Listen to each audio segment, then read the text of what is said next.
a lot of people like the idea of entrepreneurship, and then when you get into it and you realize how how grinding it is and how different it is than a normal, 9 to 5 job. That's where that's where the wheat gets separated from the tares because it's really a different kind of demand than most people understand.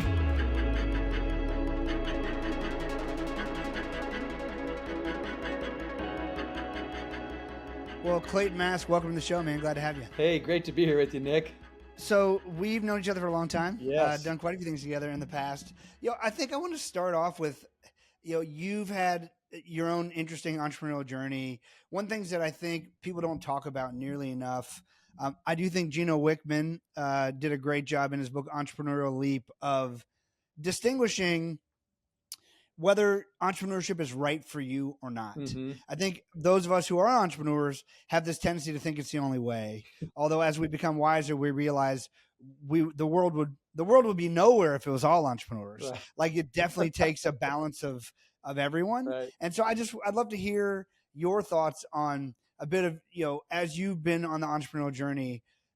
We're going to talk about all sorts of things, but I think this first thing, you've worked with so many entrepreneurs.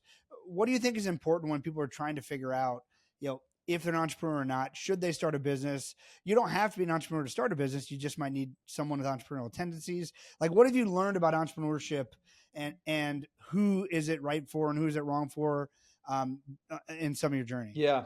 Yeah, it's a great question. It's I think that a lot of people like the idea of entrepreneurship, and then when you get into it and you realize how how grinding it is and how different it is than a normal, 9 to 5 job. That's where that's where the wheat gets separated from the tares because it's really a different kind of demand than most people understand. So I think the the rigors of what's required to be an entrepreneur, and it's a different kind of rigor, as you know. It's a um, it's something where you've got to kind of always have it in your mind. And unfortunately, it's just always there. And so if you don't like that, then and you can't handle that, then it's probably not going to be the best thing for you because you can't just turn it on and off. It's not like that as an entrepreneur. You're thinking about it all the time. And so I think that for entrepreneurs who like for people who like the idea of entrepreneurship, but they're not willing to really go with the grind of it and stick through it and go through the ups and downs, the tough times. I mean, it's said all the time. You have to have a different level of grit and tenacity and persistence as an entrepreneur. So if you're the type of person that gets easily deterred when you encounter obstacles, then you don't do entrepreneurship. You got no chance. Yeah, it's fascinating. So, I mean, it seems like I guess many things in life are a discipline, but the more I learn about running a business, being an entrepreneur, and by the way, I would say this: like, I'm an entrepreneur and I don't run my business. Like, Hmm. that's a big difference. Yeah. Like, I'm sort of the CEO, so the visionary, if you will. If we're using EOS language, but I think that's really important. Like most people, when they start out doing things, and especially if you have entrepreneurial tendencies, like as a kid, you probably, if whether you mow lawns or whatever, like you do it all, right? Hmm. You talk to the neighbors, you put out the flyers, you do the pressure washing, you collect the money, you try to get them to rebook, you do the lawn, like you do everything.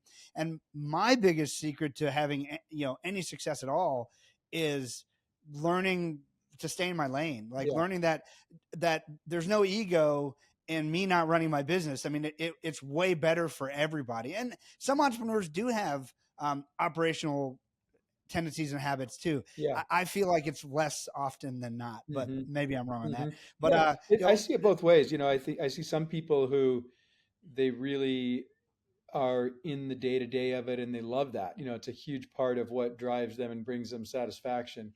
And I see other people who are more about kind of staying above it all and seeing the overall the overall success of the operation, and they don't need to be in the operation. And so yeah, it's different. It's different flavors of entrepreneurship, and the more capital you have, the more you can be the latter. The more, because it takes capital usually to get that going and to be able to, and so a lot of times you'll see successful serial entrepreneurs that are creating many businesses, but they're not running them. They have Right. people that are running them, but they get themselves into that position by virtue of the capital position they've been able to get into. So when you don't have that capital, then you've got to operate a little bit more in the day to day. And so, you've got to learn how to do that flavor of entrepreneurship if you don't have capital. And that's where it really comes down to, you better learn how to sell. You better learn how to effectively communicate the value of what you offer to the world. And if you can't do that, then you're not going to be successful. Yeah, and you start to learn also that of course, look, everyone starts out at the lowest levels of like whatever your idea is, trying to enroll friends, family to help and all that stuff, but doing everything. But you pretty quickly realize, I mean, one of the first big roadblocks is time is even a more precious capital than money Right, is, right? right. And so this work-life balance, tell me about when you felt like you first started maybe feeling the pull of this work-life balance and how am I going to figure this out? And then, I have my own story about how I dealt with it, but how did you handle that? Yeah. Boy, you're dead on. And the interesting thing is, what I found is you feel that pull of work-life balance at different stages as the business grows, and you kind of figure it out at one stage, and then you have to reinvent yourself, pull back, stop doing certain things. Um, but I remember, when the business was about, we were doing a couple million in annual revenue. We just had our fifth child. Life was really busy, and trying to do it all just felt impossible. And there just weren't enough hours in the day. And I remember there were two significant things that I did at that point. The first one was I got um, I got into a coaching relationship that helped me to start to take a step back and see things that I needed to let go of. Um, as I said, kind of reinvent my role. And the second thing is we started to just put a lot more automation in place. And that, as I mean, obviously that's what we do at Keap, is we help people buy back their time with automation. And that that point that you make, you're exactly right. In entrepreneurship, especially when you're more in the operating side of things, there aren't enough hours in the day. And so you've got to find ways to both um, get out of ineffective activities that you've been doing and get other people doing them, and then also, get software to do some of that for you through automation. Yeah, I think one of the blessings that I had was I grew up, let's say, in music, and I started, producing records and doing stuff from like 16, 18. Started at 16 there, like making my own records in my room, and then went to college and had a recording studio, worked with some Grammy winners, and I had the blessing very early of realizing how much I sucked at certain things. Like, I could make a song on my own, but it was like, it's sort of this natural. It's really interesting. Like, there aren't many successful one man bands, Yeah. right? Like, there's a couple. Like Ed Sheeran can hold a stadium by himself. Right. That with looping and all the things he does. But sort of the beauty of it is like, yeah, I mean, I could play a little bit of drums, I could play a little bit of keyboard, but if I wanted to sound good, I just, entice my friend, whether it was by buying him beers or, trying to give him a meal or just saying, I'll owe you a favor. I'll do something for you later. But like, it was a really easy thing for me to realize, I mean, I've been playing guitar since I was 6, so I'm Mm. almost 40 years. Mm. And I actually was just in Nashville yesterday. And I mean, I could never play guitar as well as this guy and like millions of other people. I just Mhm. realized, you know what? There's no ego in me going, I'm just not going to play on this. I'm just going to hire someone who's great to do it. So I think I learned pretty early on that, teamwork is an amazing thing and you don't have to worry. You got to find a resource or a way to barter or whatever to Yeah. do it. But you do need help. I'd say too, my thing was when I had my second, there's like two of the roadblocks that I'm thinking of. Like when my second son was born, I had just started the business. Like, um, I just started this version of business January of '07. I had other businesses in college and stuff, like my first big boy business. And he was born in October of '07. And we had another one that had been born in '05.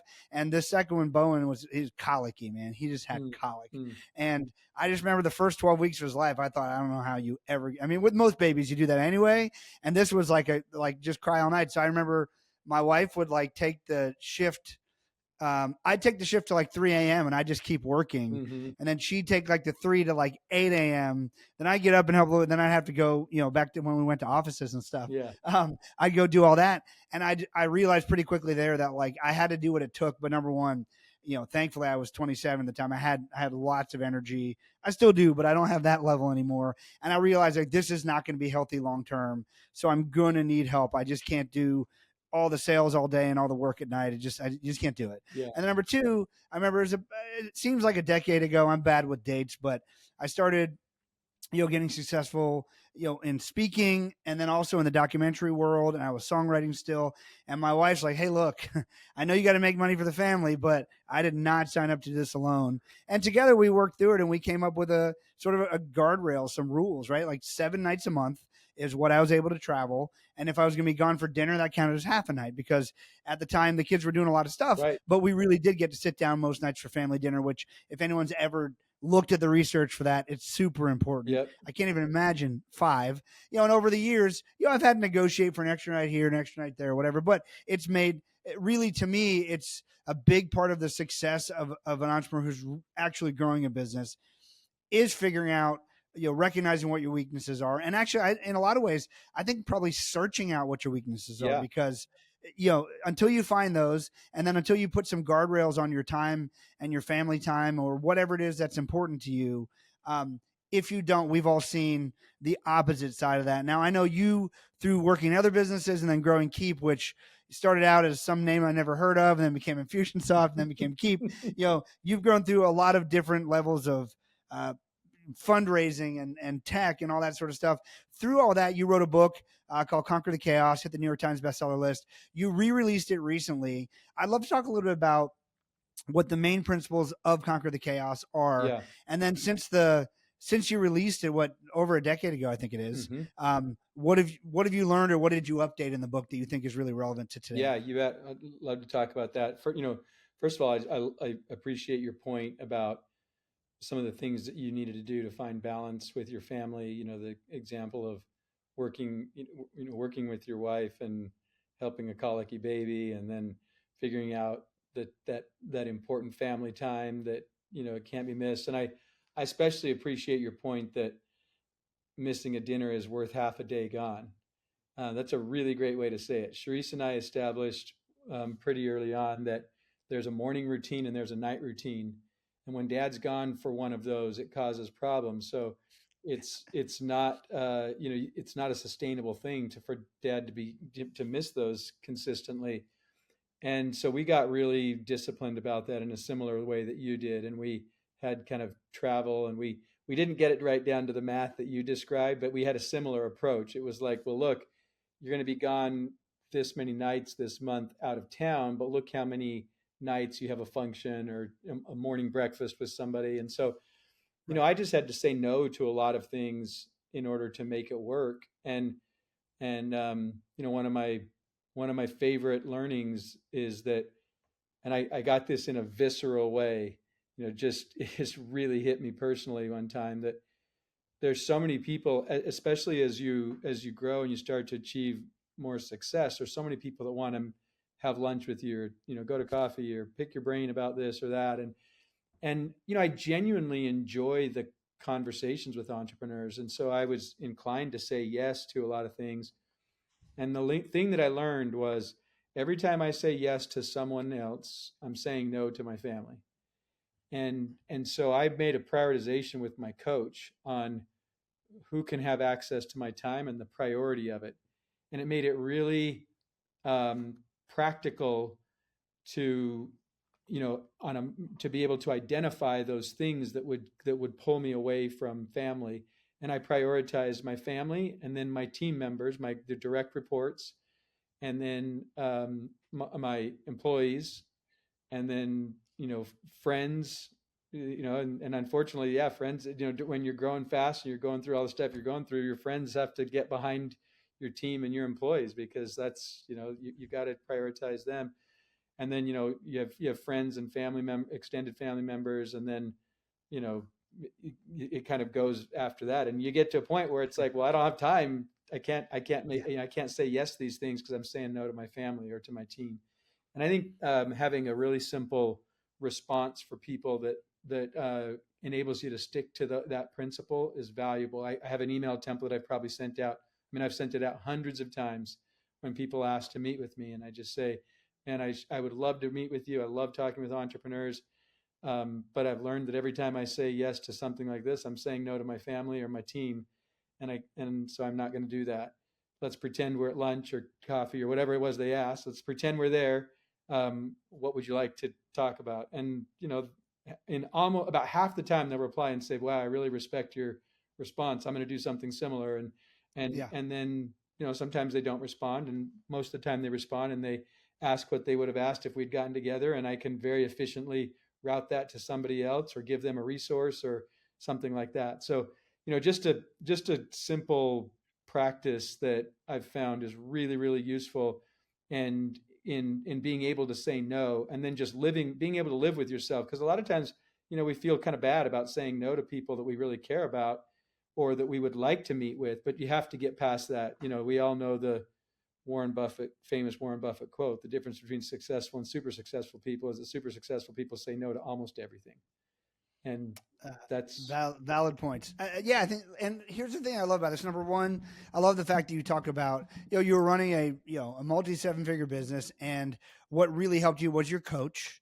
Like, I don't sell coaching or anything, but I think, man, that sort of outside perspective is everything. super When valuable. you're in the middle of seeing this stuff, when you're in the middle of doing this stuff, particularly for the first time, I mean, You it can't just see it. feels like you're making it all up as you go, Yeah. and you're not doing it efficiently. Yeah. Like 9 out of 10 times. And someone who's done it before, or even just someone who can sit from the outside, that's has some wisdom to them. You don't want to listen to Right. everybody. Right. People have some wisdom. You definitely don't want to listen to somebody who doesn't have much life experience. And though they're glad to charge you, and there's many in that industry.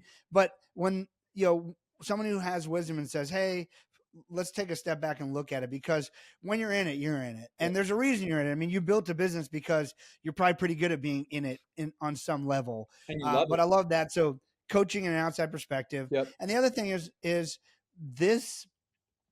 What I love talking to on this podcast, people, because your answer to this question is going to be different to mine, going to be different to everyone's. Like, one Mhm. of the things that I hate that people do, actually, I use Dan Kennedy a lot as an example of this. I call it like the 3 phases of Dan Kennedy. So when you learn there's this guy who's a curmudgeon that sits in his basement, takes home multi 7 figures a year, direct bottom line, with basically no staff. He does not have internet, only has a landline and a fax machine, no cell phone, and he will call you when he wants to talk to you. And if you want to meet with him, you got to fly to the middle of nowhere and pay, 18, 20, I don't even know the number now, 25 grand to sit in a basement with him. And that's how he operates. And he basically makes money writing for a living, sales letters, not books. Right. I mean, he has books too. Like, phase 1 is there's no way. Like, that is not even possible.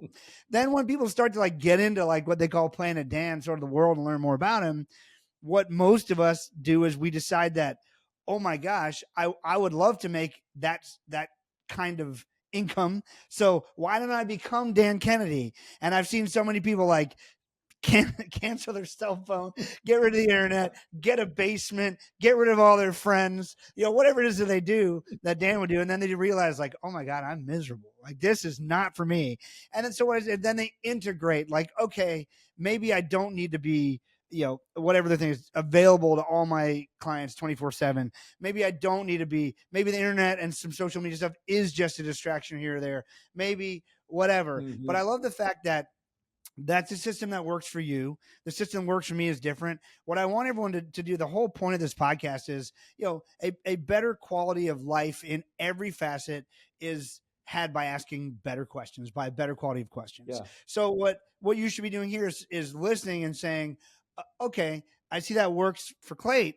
What would work for me? What would be, authentic to me? What would be authentic for my family or those who I love, but also, also inspire me. So for me, I get most of my creative inspiration from having tons of outside conversations. Mm-hmm. So if I cut like, I have to be careful the ones that I take, much like you, but I have to leave elbow room to have those random conversations, or I rarely will learn the thing I need to know, like to finish the next film Yeah. in a way I never could have done it or Yeah. whatever. It's a great And point. that's what works for me. Yeah. And Totally. so I love the fact that we all have different systems, and it really is about what works for you and what works for your family.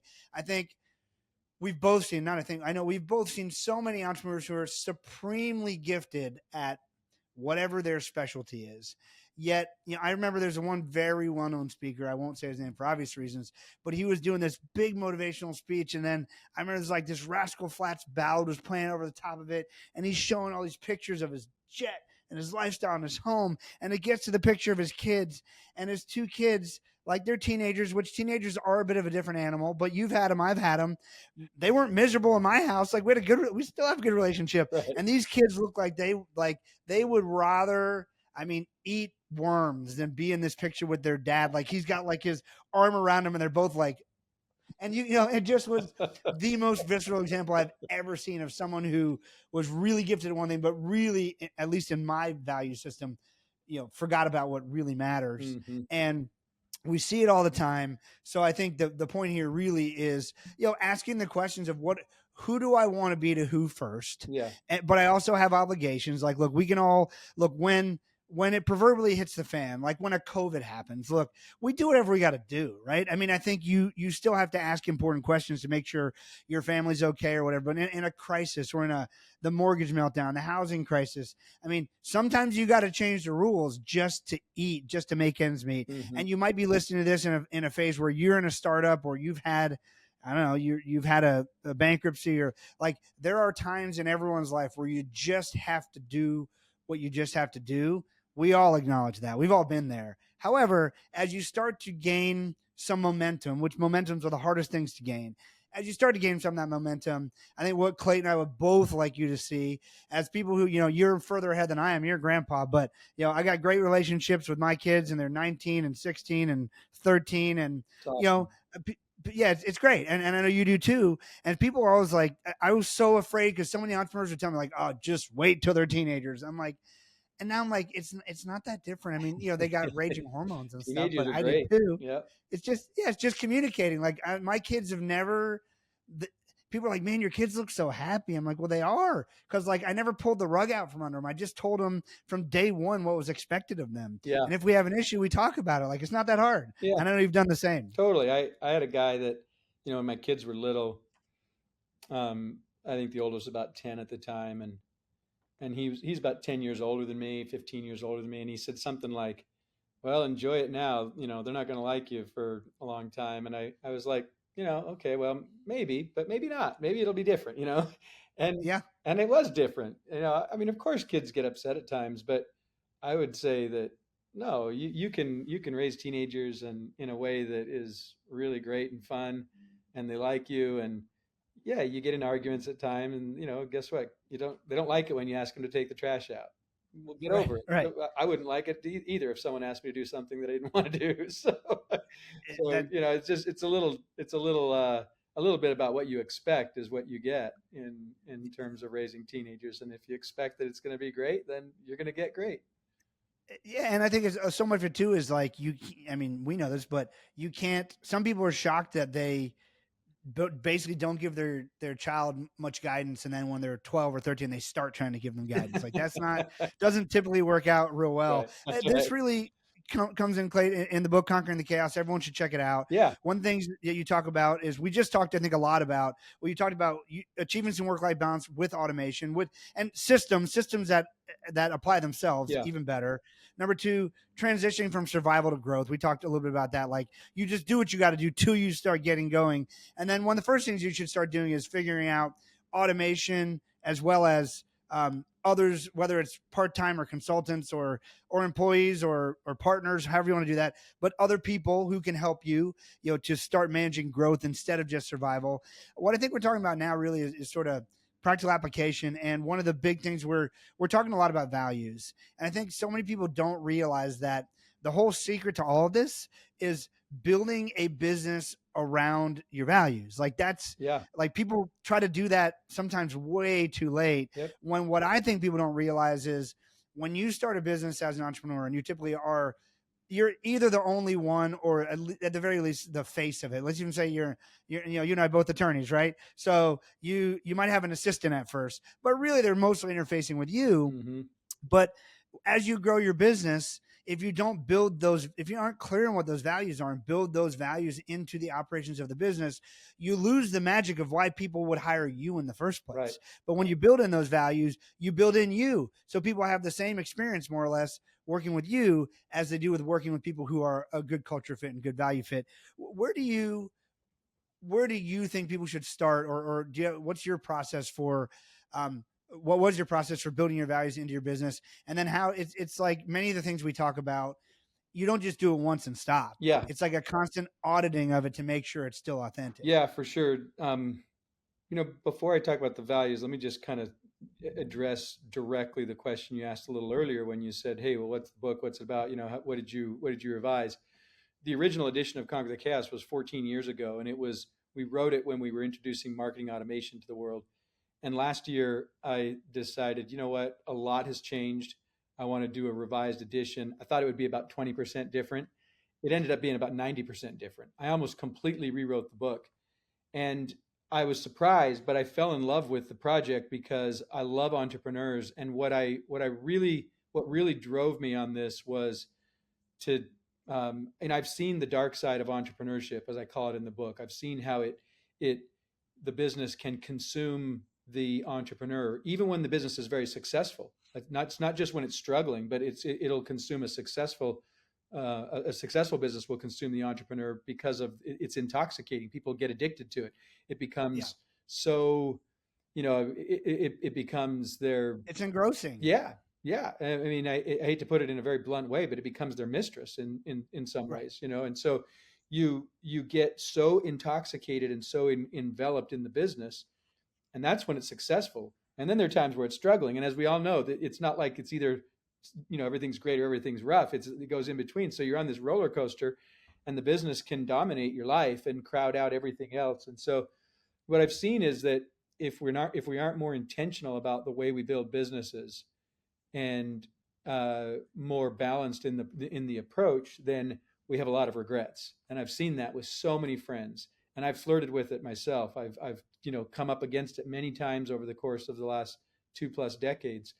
And so because we get to serve entrepreneurs, and I see so many small businesses, I see so many entrepreneurs, I've got a vantage point that I felt like, no, I just have to share essentially what I wish I could have read in a book 20 years ago. And so that's what the book is. It's Conquer the Chaos, the 6 keys to success for entrepreneurs. And the 6 keys are broken into the first 3, which are personal keys, and the second 3, which are business keys. And the personal keys, and this starts to go to your second question of, well, where do you start? You have to start with your personal values. And so the 3 personal keys are mindset, vision, and not vision for your business, vision for your life. So mindset, vision, and rhythm of execution. So in other words, how do you execute this vision that you have not in a habitual way? Habits cause routines and ruts. Rhythm is music. It's magic. It creates flow. It creates an energy. It's really exciting. And so on the personal side, it's mindset, vision, and rhythm. And of course, habit and discipline get integrated into that. But I'm very very intentional about rhythm, not routine and rut. That a lot of entrepreneurs will buck that. But when they find a rhythm that's just fun to execute, you love doing it, then it's amazing, and you're executing your life vision. So when you get the personal side set up with a mindset for success and a life vision and a rhythm of execution, then you can create a business that fits that and that actually feeds that mindset, vision, and rhythm. And it starts to become a virtuous cycle. The business keys to success are strategy, automation, and leadership. And when you practice those 3 business keys along with the 3 personal keys, it starts to become really powerful because the 3 business keys are improving the personal side, and the personal side is improving the business side. And so it's, that's why I call it conquer the chaos. Running a small business can be chaos. And if entrepreneurs don't have an intentional way to do it, then they end up having regrets. And, at the beginning of the book, I say, look, these are the 6 keys to success for entrepreneurs, according to Clate. And my definition of success is balanced growth in your business and personal life that produces freedom. So if entrepreneurs want balanced growth in business and personal life that produces freedom, growth in the business, growth in your income, growth in your impact to customers, growth in all of that. But then on the personal side, growth in your personal growth and development, your mindset, who you're able to become and who you're able to serve and how you're able to live your life on your terms, and all of those things. That's the balanced growth that produces freedom that I hope for entrepreneurs. That's great. And it also, actually, as we talked about, I was thinking about it, there's many different phases from startup to your first 100 grand and then your first million, and then, 3 to 5 million, and then over 5 and over 10. Like, it becomes a different sort of monster at each phase if you don't manage it. It actually goes right back to sort of like, it'd be like raising a kid and feeding it really well, but not teaching it any manners, right? Like you gotta raise it, and then you do oftentimes turn around and go, oh, wait a minute, like I've been so dedicated to this one thing I had to execute on. It looks different now, and I'm going to need some help, or I need to find a way to do that. I know, during the pandemic, we had never had like a CFO, and we didn't need a full-time CFO, but we ended up finding a fractional CFO who made everything make so much sense. Like, I was able to basically run the business for over a decade on like, a glorified version of like the envelope system I learned from my mom, right? Like tithe here, savings here, whatever. But eventually we had like, I don't know, like 28 bank accounts and like a million Excel spreadsheets. He's like, let me just show you a simpler way. Yeah. And I was a little uncomfortable with it at first because it just was so different than what I just had done my whole life. But I brought him in because I didn't know what to do next. Yeah. But it is interesting how these different phases of the business, just when you think you sort of have a handle on it, with the blessing of growth, or sometimes the blessing of just change that you didn't even ask for, like things start to look differently. How do you? I'm sure you probably pretty inherently just innately recognize those things. But any advice to people who feel like they're starting to get to a phase like that, and what do they do next? Yes, I call it the stages of small business growth, and the stages change on the 1s and 3s of revenue. 100,000, 300,000, 1 million, 3 million, 10 million, 30 million, 100 million. It's a law of business. It's crazy. I've studied this for years and years and years. I tore apart the Census Bureau data. I watched our customers. I've observed for 15 years. It's actually one of the main reasons why that drove me to write Conquer the Chaos in the first place 14 years ago, as I was watching the patterns of growth of our customers. And Scott and I got to the point where we could predict what was coming. We're like, well, we see what's next for this customer. Like, it's pretty obvious. And as I really studied it, I got down to some really interesting and fascinating discoveries. And one of those discoveries was that the stages change at the 1s and 3s of revenue. And the second discovery is that, and people inherently understand that, or sort of innately understand that business doesn't grow in a smooth upward trajectory. It grows in stair-step fashion. Yep. But what we don't realize is that the plateaus on the stair steps are happening because we hit the next stage, but we're not making the changes in our people, process, and systems. And sometimes our product. So sometimes you got to make a product adjustment as well to get through to the next stage. So when you realize that, oh, I'm going through a stage change, and I write about this in the book, the stages of small business growth and the 1s and 3s of revenue. There's things you have to do with your people, your process, your products. And if you don't do those things, you're going to prolong your stay in that stage. And by the way, some people are fine. They're, I don't want to move past the next stage. But most of the time when they're honest with themselves, it's because they don't know how to get to the next stage without it looking like, in an undesirable way. Oh, well, I don't want to have all those employees because then I got these problems, or I don't want. Well, right. It's just because you're not designing the next stage with intentionality that serves your life. Yeah, I was taught from many sources, and I think it's just because it was not their talent, which I understand. But I had this bias that like employees were the worst thing ever. Mm-hmm. And at one time I went to lunch with a friend of mine from church who's a pediatrician who I really admired. She's a really healthy family and just a guy who just, man, he's just such a cool guy. Does great trips with his family, has a great practice. Like, just, he would make time for parents at the pediatric practice, which is really rare, right? I mean, it's Yeah. usually just like in, zip, zip, shot, shot, gone.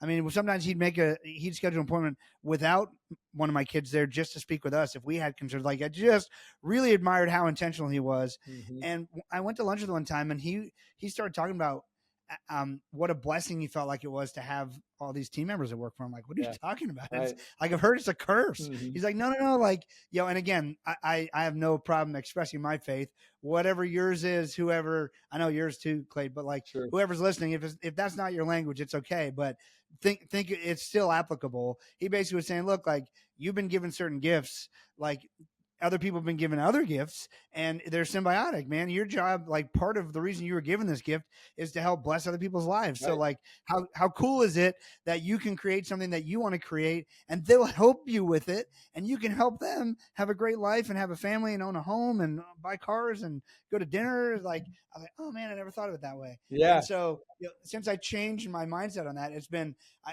we've built in the culture and the values of just having a great team of people who work together to achieve the goals and the vision we all set. And man, what an incredible way to build something. You can't build it by yourself. You just can't. Right. That's exactly right. And that comes right back around to the question you asked of how do you build your values in and create an amazing culture? And it does start with the mindset and the philosophy of the entrepreneur. If the entrepreneur views employees as a necessary evil, you'll never create an amazing culture. They'll always be working for you and your interests instead of working for a co-created vision that they feel like is theirs, that they take ownership in. And it's so ironic because what we all want as entrepreneurs is employees who treat the customers the way we would, who love the business the way we do, who are passionate, and it comes through loud and clear in their interactions and the quality of their work and the details that they pay attention to. Well, that happens as you make them stakeholders in the business, as you make them co-creators and co-owners of the business. So you don't have to necessarily give financial co-ownership, although profit sharing or something like that is a really great way to do it. But give them ownership and responsibility, make them a part of it, make them feel that it's their company as well. And then all of a sudden you get to participate in something that is it takes a ton of weight off of you. It brings you a bunch of satisfaction to see people doing things that you couldn't do and like bringing out their unique ability, their specialty in something that you can't do. And it actually, for me, it's one of the things that inspires me the most is seeing what our employees do that I could never do. And it's just a lot of fun. So I subscribe to the same theory as your pediatrician friend. And what I would Yeah. say, and I write about this in the book in leadership, all you need to do is get very intentional about your purpose, your values, and your mission. And when you're very clear about your purpose, which is why you exist as a company, and then you get very clear about 3 to 7 values. More than seven's too many. People can't live them. Fewer than three is not enough. You haven't defined enough. But 3 to 7 core values, and this is how you operate. So the purpose is why, the core values is how we operate, how we conduct ourselves around here. And then the mission, and the mission is a very discrete, specific 3 years usually for small businesses. It can be as long as 5 or even 10 for bigger companies, but a mission that you're up to that is like, we're going to accomplish this by this time with these indicators of success. And we are on, it's like a military mission. We are going to make this happen. When you hire and coach and fire to a well articulated purpose, values, and mission, you've got the makings of a really amazing culture. And then you just work on it every day to reinforce it through your practices and through your hiring, coaching, and firing. You talk about all those things in the book, obviously, but when it comes to creating core values and aligning with these things, are there any, like, we use at the size of our business, we use EOS, Entrepreneurial Operating System. Is there a system that you recommend that you like for that? Yeah. So we we learned. I'll give a little background on this. When we got really intentional about this 15, 20 years ago, I went and studied everything I could, and I found everything. And probably Jim Collins' stuff was the most valuable. He wrote a book called Yep. Beyond Entrepreneurship.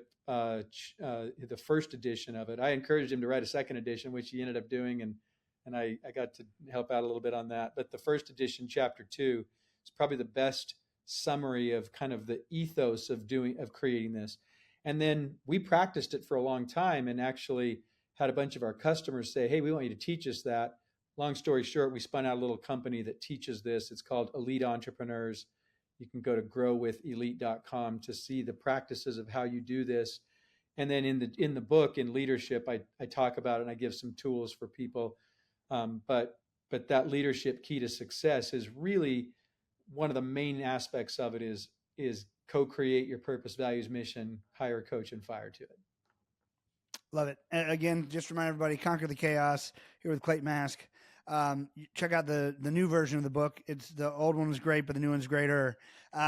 We talk a little bit about leadership too in the book, because at some point you can never continue to grow and fully actualize your vision without becoming a great leader and developing a great leadership team. You can't do it all on your own. Right. Tell us about some of the things you've learned over the years of growing your company, and maybe tell us a little bit about where you guys are at, like size-wise right now and stuff. Because I know that you guys you've been a behemoth at times. Yeah. I'm sure as times change, you probably shrink and grow like other businesses do. But yeah, share where you're at now. Yeah, totally. And you said it a little earlier when you were talking. The key in leadership and your role and evolution as a company or as a leader is that you said something like, you've actually got to look for your weaknesses. You got to try to find them. There's a simple saying that's do what you do best and delegate the rest. And that process is a quest. Like, you're always working on finding what you do best and delegating the rest. I think, I'm a big subscriber to Dan Sullivan's unique ability concept, where you find what you do uniquely well, and then the evolution of the business is you're just getting more and more narrowly focused in on what you do well. It brings you energy. It's what you love, and it's what nobody else can do. Like you, it's the best thing you do, and over time, you're delegating more and more and more, so that you're left with just the very essence of what you do. And what I've found is that quest is a mountain without a top. You're always working to just get more and more specialized in what you do very best. And so there's a couple of exercises that I talk about in the book that I recommend to leaders and any individual, because I mentioned earlier, you kind of have to reinvent yourself as you go through this. And one exercise is called the ICE exercise. And I learned some of these principles from Dan Sullivan, but I practiced it in a little different way over time. And the ICE exercise is to lay out, to write down all the things that you do. Look at your calendar. Look at everything that takes your time related to work. Talk to your assistant or team members. Once you've got a list, and make sure that everything's on there. And then you look at it and you just label everything. I am incompetent at this. C, I'm competent. And E, I'm excellent at it. And then the whole game is to get rid of the stuff that you're incompetent at, and then get rid of the stuff that you're competent at, and only do the things that you excel at. And when you use that approach, what happens is, if a business is growing fast, you've got to do this process about every 6 months. If you're growing somewhere between 50 and 100%, you can probably do it once a year. But if you're doubling the business very quickly, you've got to be reinventing yourself all the time and doing an ICE exercise and redefining who you are at work. And so that's one exercise. And then the other exercise is, there's so much stuff we do that we don't need to do. And I call it the 5 Ds. And the 5 Ds are, first, and this is more for when you're overwhelmed or when you're just cluttered with a bunch of stuff. But the first D is dump everything out of your mind onto paper. The second D is delete things that you actually don't need to be done. If you stop and slow it down, you realize you do a bunch of stuff only because you've always done it. So you get rid of some stuff on the list. And then the next thing is you defer. Yes, it needs to be done, but it doesn't need to be done now. And then the fourth D is delegate. It needs to be done. It needs to be done now, but not by you. Someone else could do it. And this is where the ICE comes into play. And then the last one is do. And you only end up doing a very small percentage of the stuff that you think about, you worry about, you spend time actually taking action on. It's like, no, no, no, no. So those two exercises help you redefine as your role as a leader and get to where you're actually practicing the phrase, do what you do best and delegate the rest. And as you do that, you can build a team of people who are doing their unique ability. They're doing what they do best and they love doing things. And it enables you to grow a company. This is how companies grow to hundreds of employees that we have today. It's because you take something that once upon a time, only a few people did all of the things, and now you turn it into specialization and you're doing what you do. Everybody's doing what they do best, and the rest is getting delegated. Love that, man. Well, Clate, one of the last things you say in the book is keep going. I want to encourage everybody who's on this journey, keep going. Sometimes it's painful, but when it stops, I imagine it'll be way more painful. So enjoy it, build something healthy. Yes. Yeah. And build something healthy that you want to keep doing. And I love the idea sort of as, I don't like the concept of retirement. I love the concept of continuing to build a team that'll help me achieve my dreams, and I can do whatever part of that work or none of that work that I want to do, but still be a part of something that's, helping people achieve more. So absolutely. I love the idea of keep on going. I highly encourage everyone to check out the book, Conquer the Chaos. Clate, great to see you, man. Thank you so much for joining us here on Questionable. Thanks, Nick. Great to be with you.